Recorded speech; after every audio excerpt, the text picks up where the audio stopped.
On a chacun son rythme. On a chacun choisi des moments de réveil, justement. Des moments de vrai réveil intérieur. Et de vraie prise de conscience. Qui sont pas les mêmes les uns pour les autres.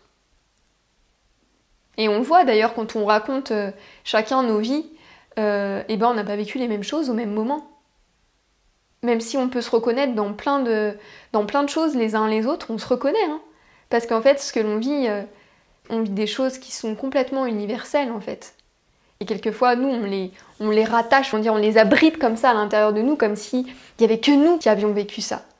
Et oui, dans un sens. Parce que on l'a vécu à l'intérieur de nous. Et du coup, l'intensité qu'on a ressentie, il n'y a que nous qui pouvons savoir ce que ça fait.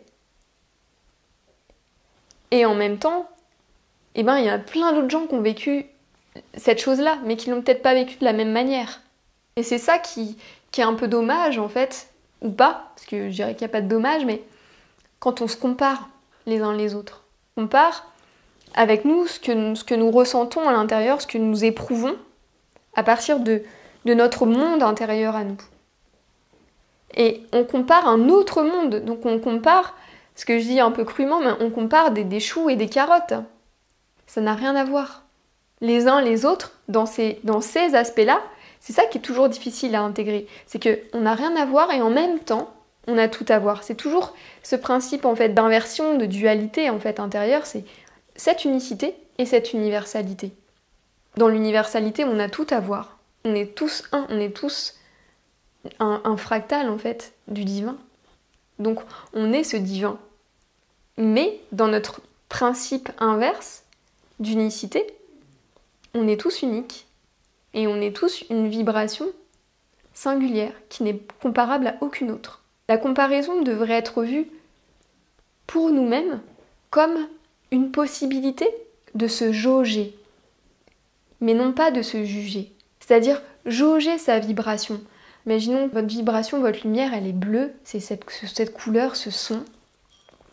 Et c'est de jauger ce bleu. C'est quoi mon bleu? Et puis quand justement je compare pour jauger. Ah oui, elle est pas bleue du tout, la personne là en face de moi. Elle est orange. Elle est orange. Ah ouais, je vois bien son orange. Ah oui, ce orange, il veut dire ça. Il procure ça. Il manifeste ça. Il vient réaliser ça. Ah ouais, ça vibre pas pareil quand j'écoute la vibration, quand je la ressens. Donc on va pas vivre du tout les mêmes choses. On va pas du tout attirer les mêmes expériences, les mêmes personnes.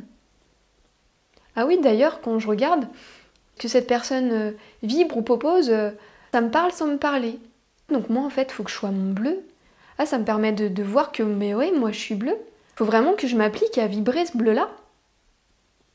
Il faut vraiment que je m'applique à rayonner ce bleu-là, parce que je suis pas orange. Donc en fait, je suis en train de vouloir en être un peu du orange quand je me compare. Mais en fait, je suis pas ça.